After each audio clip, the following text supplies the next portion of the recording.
Hello everyone, you are welcome to my channel.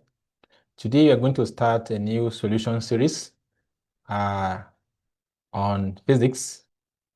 So if you are new to this channel, please ensure you subscribe and don't forget to turn on the notification button so you'll be among those that will be notified each time I drop a new video. So let's begin. So the question 1 says, which of the following physical quantity is fundamental? Which of the following physical quantity is fundamental? So in order for you to tackle this type of question, you're supposed to know or have known all the fundamental quantity and the derived quantity. So your fundamental quantities are length, you have length, mass, time, you have luminous intensity, luminous intensity, we have amount of substance, then we have electric current, then you have temperature. So I think we have these basic 7 fundamental physical quantity. So the rest like area, volume, velocity, acceleration, force, momentum, energy, all are derived quantity. So looking at what we have here, mass is the only one that is a fundamental quantity. So our correct answer here is option A. Area is gotten from length and breadth, so it's a derived quantity. Density is gotten from mass and velocity, volume rather, and velocity is gotten from displacement all over time. I hope this is understood. So the correct answer here is option A. Moving on, question 2 says, a force F gives a mass of 2 kg and an acceleration of 4 meters per second square. Determine the acceleration that 3F would give a mass of 8 kg. So looking at this question, we have a force F. The force given is F. So it has no numerical value. And the mass M is equal to 2 kg. And the acceleration A is given to be 4 meters per second squared. So remember our formula, F is equal to ma. So this F, which is the force here, is equal to m, which is 2, multiplied by the acceleration, which is 4.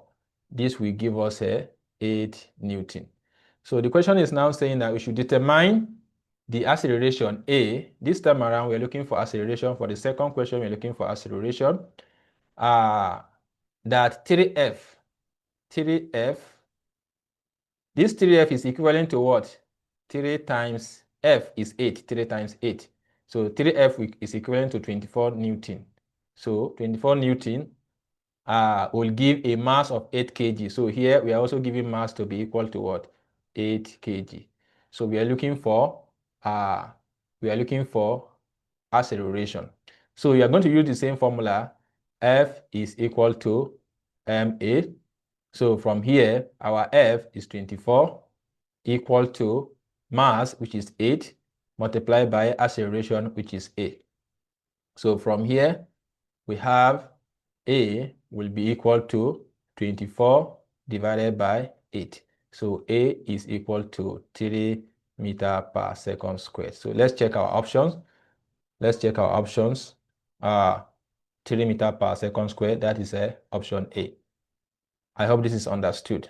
So that's about question 2. Question 3 says, for a body falling through a viscous liquid, the terminal velocity is reached when A, the acceleration is 0, B, upthrust is equal to weight of the body, C, weight of the body is equal to the viscous force, and D, initial velocity is equal to the final velocity. So when you have a body, let's say here is a container containing a viscous liquid. What do I mean by viscous liquid? Right? A liquid that has high internal resistance, like grease, right? Here is a viscous liquid, and this object is, right, is falling through this liquid. So when this happens, the object has a weight which is acting downward. Now, the liquid as well offer a drag force, which is known as viscous force, V, right? And there's also an upthrust force, right? Which is a U, offered by the liquid as well. So upthrust.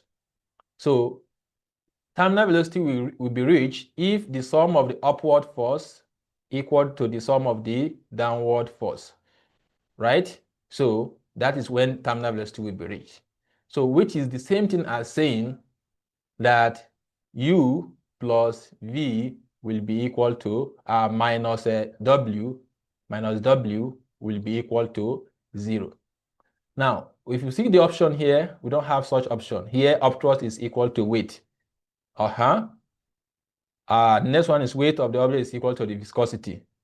But it's not as the combination of it, isn't it? So the only way it will be correct if the upthrust plus viscous equal to the weight of the object. So the correct option here is the terminal velocity will be reached when the acceleration is equal to 0. Are we together? The terminal velocity will be reached when the acceleration is equal to 0. So if you don't be careful, you might end up carrying what? Option B, right? Or option C. So the correct answer here is option A. That is question 3. Question 4 says, the impulse on a body is equal to A, the change in linear momentum, B, work done by the force, C, time rate of change of momentum, D, force exerted by per unit time. What is impulse? Impulse, I, is equal to force multiplied by time. So remember that we have that F, the applied force, is equal to, according to second law of Newton, right? According to Newton's second law of motion, we have F is equal to what? Rate of change of momentum. That is mv minus mu all over what? T. So if I cross multiply, I have mv minus mu equal to what? Ft. So what is F times T? Impulse. Therefore, impulse is equal to what? Force times distance, which is equivalent to what?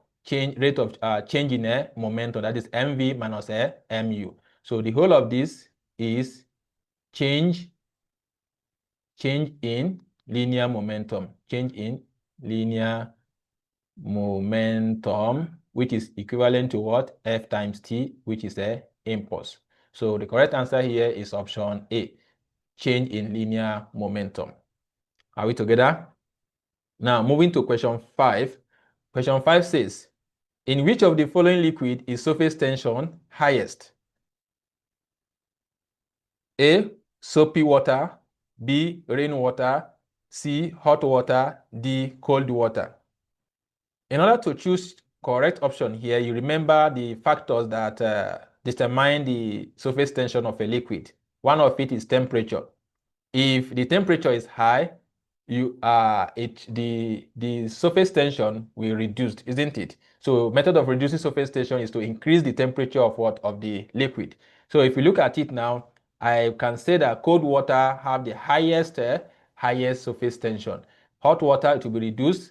Rainwater, it will be reduced compared to what? Soapy water. The highest of it is what? Cold water.